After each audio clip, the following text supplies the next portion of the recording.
सुबह 5 बजे राकेश यादव अपने छोटे से घर से निकलता है। हवा झुग्गी झोपड़ी की गंध से भरी होती है। उसके परिवार ने विनती की, कृपया घर पर रहें। राकेश यादव जवाब देते हैं, अगर हम सब घर पर ही रहेंगे तो यह शहर कभी साफ कैसे होगा। राकेश कोविड-19 अस्पताल के बाहर सफाई करता है, बिखरे हुए कचरे और बदबू से बेपरवाह। राकेश मरीज का बटुआ लौटाता है। प्रशासक आश्चर्य से ऊपर देखता है। राकेश कहता है, मुझे यह कचरे में मिला। मैंने सोचा कि इसे लौटा देना चाहिए। एक अमीर व्यवसायी, एक कोरोना उत्तरजीवी राकेश के बांझ अस्पताल के कमरे में प्रवेश करता है। धूप नाचते धूल के कणों को प्रकट करती है। मैं आपकी ईमानदारी के लिए आपको धन्यवाद देने आया हूं, राकेश व्यापारी घोषणा करता है।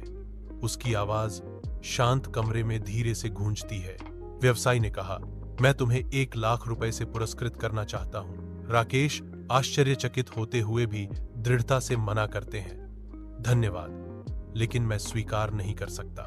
राकेश को कोविड वॉरियर अवार्ड से सम्मानित किया गया। उसकी बेटी को उसकी शिक्षा के लिए छात्रवृत्ति मिलती है। राकेश विनम्रता से कहते हैं, मैंने केवल अपना काम किया है। मेहनत की कमाई ही सबसे बड़ी दौलत है। राकेश अपने घर लौटता है। उसका परिवार का आनंद मुंबई की झुग्गी में एक प्रकाश स्तंभ है। Once upon a time in the quaint village of Bangla, Punjab, a boy was born in 1907 named Bhagat Singh. From a young age, Bhagat had a fire for freedom burning in his heart. As a child, he often heard of the atrocities the British government was inflicting upon the people of India. One day, while playing in the fields, he asked his father, "Father, why can't we make our country free?"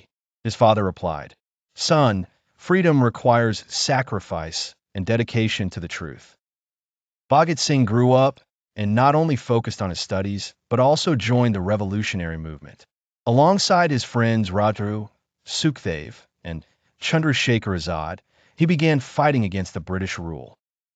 They coined the slogan, Inquilab Zindabad, which meant, long live the revolution. Bhagat Singh had one dream, to free his country, India. In 1928, the British ordered a lathi charge on Lala Lajpat Rai, which led to his death. Bhagat Singh and his comrades decided to avenge this brutality. Through a miscalculation, they killed a British officer named Saunders instead of their intended target.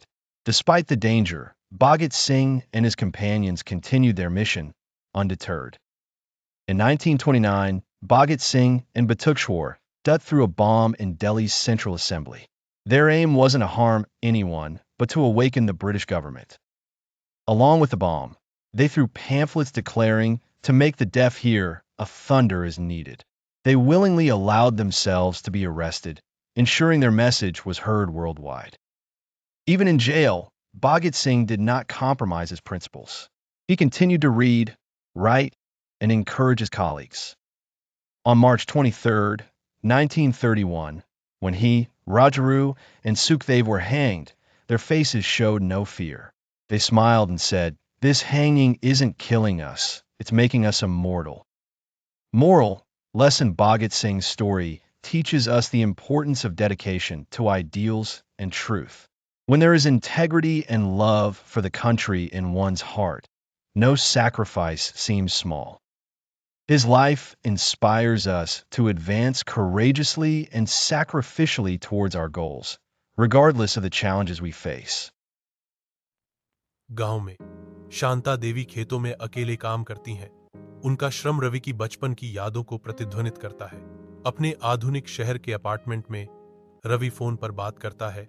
उसकी आवाज दृढ़ है, क्योंकि वह कहता है, मां, कृपया अभी मत आना, मैं वास्तव में काम में व्यस्त हूं। वह रुकता है, उसकी आवाज में लालसा का एक संकेत। मुझे पता है, मुझे पता है, मुझे भी तुम्हारी खाना पकाने की याद आती है।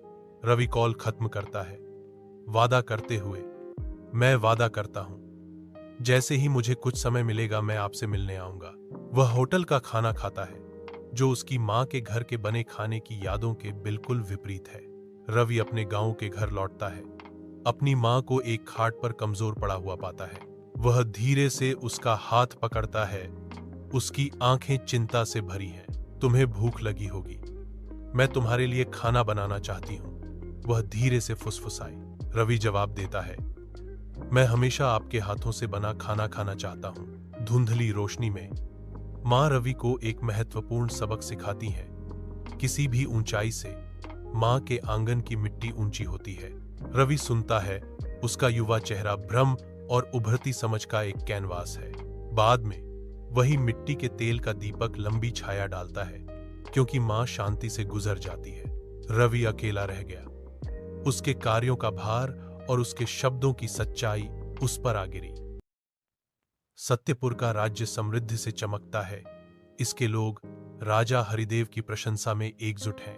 राजा हरिदेव अपने प्रजाजनों की भलाई के लिए समर्पित हैं। उनकी खुशी और सुरक्षा सुनिश्चित करते हैं। राजा हरिदेव के दरबार में दो किसान एक हाथी के स्वामित्व को लेकर जोरदार बहस करते हैं। महाराज, यह हाथी मेरा है, मैंने इसे पाला पोसा है। नहीं महाराज, यह हाथी मुझे जंगल में मिला था, यह मेरा है। राजा हरिदेव ध्यान से सुनते हैं। उनका भाव विचारशील है, क्योंकि वे आज्ञा देते हैं, शांत हो जाइए, मैं दोनों की बातें ध्यान से सुनूंगा और न्याय करूंगा।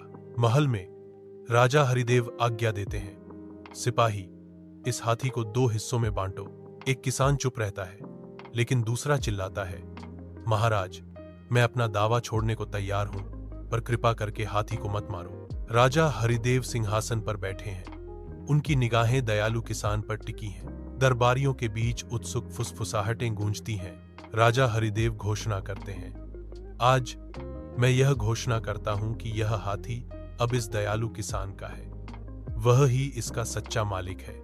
राजा हरिदेव कहते हैं, क्योंकि सच्चा मालिक वही होता है जो अपने अधिकार से पहले दूसरों की भलाई सोचे। In the heart of a vibrant forest, where the trees whispered secrets and the rivers giggled with glee, resided a community of animals. Among them lived a crow named Chloe. Chloe was no ordinary crow. She was the cleverest of all. One sunny morning, as Chloe was flitting about, she spotted a group of woodland creatures gathered around a mysterious metal contraption. It was quite a spectacle, and Chloe decided to investigate. As she landed on a branch above, she noticed it was a set of scales, with a basket of berries on one side and a pile of stones on the other. The creatures were puzzled by this contraption. Whoever can make the scales balance, declared wise old Oliver Owl, will win the basket of berries.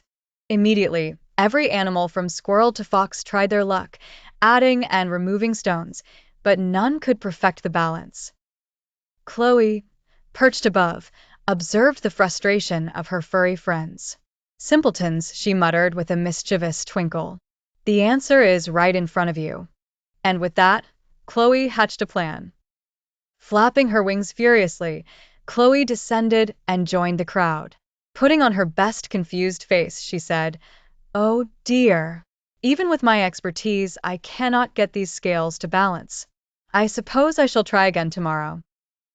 But secretly, she took careful note of the stone's weight as each animal attempted. At dusk, when everyone retired to their burrows, Chloe returned to the scales. She deftly rearranged the stones, mindful of the exact weight required to balance them perfectly. With precision, she finally achieved the balance. The next morning, before the sun had fully risen, Chloe called out to the animals. "Success!" she cawed triumphantly. The animals gathered, their eyes wide with disbelief and admiration. "Behold, I have mastered the scales overnight. The berries are mine." Oliver Owl peered through his spectacles at the cleverly balanced scales. "Incredible work, Chloe," he hooted. "But remember, knowledge is most valuably shared than hoarded." Chloe, feeling a prick of conscience, realized the truth in Oliver's words. She faced the crowd and announced, "I learned that teamwork and shared wisdom are the real treasures here." With a generous gesture, Chloe distributed the berries among the animals. And so, Chloe learned that true cunning lies not in solitary accomplishment, but in the enrichment of the community. The forest resounded with shared laughter and joy, marking the lesson of unity among the creatures. राजा विक्रमादित्य एक अंधेरे खोज से प्रेरित होकर घने जंगल में प्रवेश करते हैं। जंगल की शांति गहरी होती है और छायाएं उसके चारों ओर नाचती हैं। उसका चेहरा गंभीर संकल्प दर्शाता है। रात के आवरण में राजा विक्रमादित्य पीपल के पेड़ से बेताल को खींचते हैं। बेताल राजा को चेतावनी देता है। इस यात्रा में मौन ही उसका एकमात्र साथी है। बेताल अंधे राजा की आंखें सुनाना शुरू करता है। राजा चक्षुराज अपने सिंहासन पर बैठे हैं, अपनी आंखों की रोशनी के बावजूद न्याय देने के लिए तैयार है। अर्जुन दरबार में फूट फूट कर रोते हुए प्रवेश करता है। मेरा 100 मोहरों से भरा थैला चोरी हो गया है। वटेश्वर आगे बढ़ता है, दावा करता है, मुझे रास्ते में एक थैला मिला और मैं उसे वापस करने के लिए लाया हूं। राजा चक्षुराज ध्यान से सुनता है। जैसे ही कहानी सामने आती है, क्या उसने थैला खोलकर देखा? साधु का दावा है, उसने थैले को छुआ तक नहीं। राजा चक्षुराज सवाल करते हैं, वह कैसे कह सकता है कि यह थैला उसका है? व्यापारी ने घोषणा की, थैले पर उसका नाम खुदा हुआ है और उसमें 2 सुनहरे सिक्के हैं जिन पर उसकी दुकान की छवि है। थैला खुलता है, ठीक वैसे ही जैसे व्यापारी वर्णन करता है। सिक्के और नाम प्रकट होते हैं। राजा चुप रहता है, फिर घोषणा करता है कि बैग भिक्षु का है।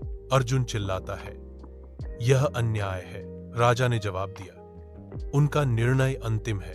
भव्य हॉल में शाही वस्त्रों से सजे राजा चक्षुराज बोलते हैं। उनके शब्द दरबारियों की धीमी फुसफुसाहट के बीच हवा में तैरते हैं। साधु की चुप्पी, उसका थैला सीधे दरबार लाना और थैले को न छूना, सब कुछ बहुत परिपक्व था। लेकिन उसने एक गलती की। राजा चक्षुराज ने देखा, उसकी नजर विचारशील थी। अगर उसने थैला खोला ही नहीं तो उसे कैसे पता चला कि उसमें 100 मोहरें हैं? राजा चक्षुराज ने सवाल किया। उसकी आंखें तीखी थीं। साधु स्वीकार करता है, मैं चोर था। In the heart of the muddled jungle, where vines wove like tangled dreams and the sun peeked through the canopy with a dappled gleam, lived a small elephant named Tiny Tusker. Tiny wasn't just small in size. He also possessed a rather tiny patience and a rather enormous curiosity. Tiny had a habit of trying to do everything his way, even if it often led to topsy-turvy consequences. One particularly humid afternoon, Tiny Tusker decided he would launch himself as the chief problem solver of the jungle. Tiny had overheard the parrot, Miss Flapjack, lamenting about lost berries. The vibrant chatter of the jungle had drowned in lament, and Tiny decided he would resolve the crisis before lunchtime and maybe even become a jungle hero. He marched up to the home of old Mr. Toad, who was ever residing alongside a murky puddle, warts glistening in the sun like prized emeralds. Mr. Toad, trumpeted Tiny, I've decided to find the berries all by myself. Mr. Toad croaked graciously, oh, thank the skies. Do inform us of your success, dear Tiny. Instead of rallying the jungle beasts for a team hunt, Tiny chose to search solo, convinced his way was surely the best way. Tiny stomped through the underbrush, pushing aside ferns and startling families of ants who were carting crumbs of yesterday's picnic. Shortly, Tiny stumbled upon a primeval sight, the mischievous gang of chimps, Cheeriddle and pals. The chimps were swinging from branches with berry-stained fingers. Realizing the culprits, Tiny gave his best authoritative trumpet and declared, aha, return the berries at once. The chimps, startled but intrigued, swung closer with puzzled grins. Dear Tiny, said Cheeriddle, a chimp with a penchant for wordplay, we plucked these berries late last night, hence they're ours all right. Tiny turned to one side, cheeks warm with embarrassment, realizing he should have asked around first. Then, as if on cue, the jungle rolled into laughter. Even Miss Flapjack giggled from her perch. Embarrassed but enlightened, Tiny acknowledged the giggles. I guess it's wiser to listen and work together, he said sheepishly. Tiny Tusker learned a valuable lesson amidst the guffaws of the muddled jungle, that sometimes the quickest path to a muddy misunderstanding is thinking you can solve everything on your own. Collaboration was the true charm of the jungle. From that day, Tiny Tusker no longer shouldered adventures alone, and the muddled jungle echoed in harmony once more. Once upon a time, a long, long time ago in a country called Spain, there was a sailor named Christopher Columbus. Columbus loved the sea and dreamed of a new adventure. But he didn't want just any adventure. He wanted to find a new way to get to India by sailing across the great ocean known as the Atlantic. Back in those days, people often traveled to India on land, through deserts and mountains. Columbus had a daring idea. He thought that if he sailed west across the ocean, he might reach India faster. His idea was risky, and many people warned him that his plan might not work. Columbus didn't give up. He believed in his idea so much that he went to meet Queen Isabella of Spain. Selling his dream to her, he said, "Queen Isabella, if you provide me with ships and sailors, I will bring back riches from a new route to India." The queen was curious and decided to help Columbus by giving him 3 ships, the Nina, the Pinta, and the Santa Maria. And so, on a bright morning in August 1492, Columbus and his crew set sail westward across the Atlantic Ocean. They sailed for days and nights, through wind and rain, never knowing what lay ahead. At last, after what seemed like forever, on October 12th, 1492, they finally spotted land. Columbus and his crew realized that they were not in India after all, but had stumbled upon a new world. They had discovered what we now know as the Americas. Columbus was thrilled with their discovery, although he never reached India as he had planned. When Columbus returned to Spain, he was welcomed like a hero. People were amazed by his tales of the new land. Although Columbus didn't find a route to India as he wished, his voyage opened up possibilities for explorers and adventurers all around the world. And that's the story of how Christopher Columbus sailed across the ocean, discovered a new world, and changed history forever. His courage and persistence remind us to keep exploring, dreaming big, and seeking new adventures in our own lives. In ancient times, there was a skilled archer named Javaka. Having gained significant fame for his unmatched abilities, he grew proud and arrogant. One day, convinced he was the greatest, Javaka went to a small village renowned for its wisdom and told the village elder, "I have no rival in this art. Surely there is none who can match me." The wise elder smiled and said, "I have heard about your skills, but would you indulge an old man for a moment? Over there, behind the hill, lives an old monk. It is said that he is an extraordinary archer. Perhaps you would like to meet him." Curiosity piqued, Javaka agreed. Upon reaching the hill, Javaka found the old monk meditating under a tree, bow by his side. The monk welcomed Javaka and offered him a drink. "I hear you are a great archer," the monk said. "Would you demonstrate your superior skills? Hit that apple on top of the distant tree." Javaka, with great confidence, shot an arrow that accurately hit the apple. The monk smiled calmly and said, "That was indeed a marvelous shot. Now, allow me to show you something." The monk took Javaka further up the hill to a narrow ravine. The ground at the edge was slippery, and jagged rocks lay far below. The old monk stepped close to the edge with perfect calm, drew his bow, and fluidly shot an arrow, piercing another apple placed on a tree across the ravine. Javaka was stunned. The confidence and tranquility of the old monk's demeanor shook him to his core. The monk turned to him and kindly said, "Skill in the material world means little without mastery over oneself. It's the peace and focus within that brings true power. Yoke your skill with inner balance, and you shall become truly adept." Humbled and inspired, Javaka bowed deeply. Javaka vowed to cultivate not just his skill, but also his spirit. The story illustrates that true mastery is not merely about external skills, but also about achieving harmony and balance within oneself. विशाल ग्राम क्षेत्र में रामू और शामू एक साथ काम करते हैं। उन्हें उनके बीच पनप रहे संघर्ष का पता नहीं है। तनाव बढ़ जाता है क्योंकि रामू आरोप लगाते हैं, "तुम हमेशा मेरी जमीन पर अतिक्रमण करने की कोशिश करते हो।" शामू ने जवाब दिया, "यह तुम्हारी गलतफहमी है। रामू, अपनी जमीन का ठीक से ध्यान रखो। रात के आवरण में बारिश गांव को पीटती है, क्योंकि रामू अपने खेत को बचाने के लिए उग्र नदी के खिलाफ जोरों से लड़ता है। लगातार धारा रामू के प्रयासों का मजाक उड़ाती है, जो उसकी प्रिय सभी चीजों को बहा ले जाने की धमकी देती है। मेरी पूरी फसल बर्बाद हो जाएगी। दलदली पानी रामू को भिगो देता है, क्योंकि वह प्रकृति की भारी ताकतों के खिलाफ संघर्ष करना जारी रखता है।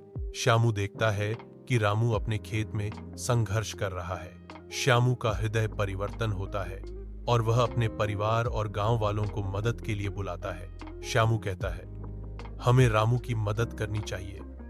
चलो मिट्टी के बोरे लगाकर पानी का रुख मोड़ते हैं। ग्रामीण एक साथ काम करते हैं और रामू की फसल बचाते हैं। रामू और श्यामू सूखे पड़े धरती पर धूप में एक साथ खड़े हैं। रामू चुप्पी तोड़ते हुए कबूल करता है, आपकी मदद के बिना मैं अपनी फसल नहीं बचा पाता। मुझे माफ करना श्यामू, मैं हमेशा तुमसे लड़ता था। श्यामू क्षमा के साथ जवाब देता है, यह ठीक है रामू, आज हमने एकता के महत्व को समझा है। ग्रामीण उज्जवल सूर्य के नीचे अपनी एकता का जश्न मनाते हुए एक साथ काम करते हैं। एक बूढ़ा आदमी अपनी आवाज उठाता है, उसके शब्द नए ज्ञान से गूंजते हैं। आज हमने सीखा कि एकता में शक्ति है। Once upon a time in a small village, there lived a poor farmer named Shivram, with his wife Lakshmi and son Deepak. Despite having very little land, Shivram possessed a big heart, always working honestly and never taking what wasn't rightfully his. Deceit and greed. One day, the village landlord announced to the villagers, whoever grows a crop on my land the fastest will be rewarded with my most fertile land. Many farmers, in haste, began using chemical fertilizers and wasting water. However, Shivram calmly said, I will not insult the land. I trust time and nature. Ridicule. Other villagers mocked Shivram's simplicity, saying, You've already lost, my friend. Forget the land. Even your seeds will go to waste. But Shivram didn't give up. Every morning, he would go to the field, use organic fertilizer made from cow dung, talk to the plants, and care for the field as if it were his mother. The day of reward 3 months later, the landlord visited all the fields. Many fields had a quick yield, but they were spoiled. Some fields' soil had turned lifeless. However, when the landlord reached Shivram's field, his eyes lit up, lush green plants, fragrant air, and earth full of life. The crop came late, but it was excellent and sustainable. The fruit of honesty, the landlord declared. Shivram, you've proven that honesty, patience, and respect for nature are the greatest victories. He rewarded Shivram with his most fertile land. Shivram did not keep this land solely for himself. Instead, he allowed the needy farmers of the village to work on it. Lesson: the fruits of labor earned honestly may take time, but they are always sweet.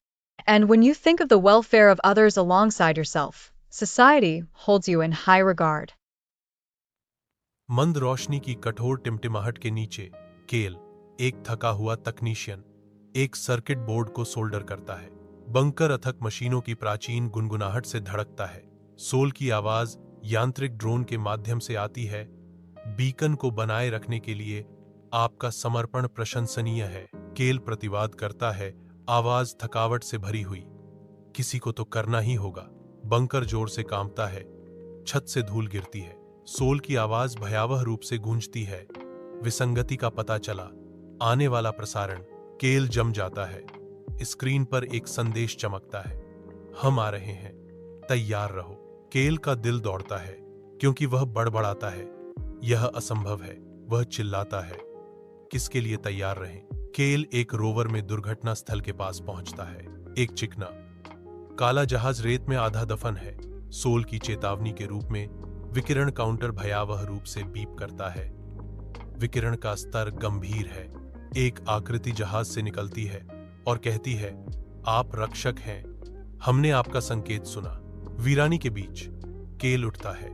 धूल के शैतान उसके मौसम वाले बूटों के चारों ओर नाचते हैं, क्योंकि वह रहस्यमय आकृति का सामना करता है। केल ध्यान केंद्रित करने के लिए संघर्ष करता है। उसकी दृष्टि उसके सामने की आकृति से निकलने वाली तीव्र गर्मी से धुंधली हो जाती है। तुम कौन हो? आकृति प्रतिक्रिया करती है।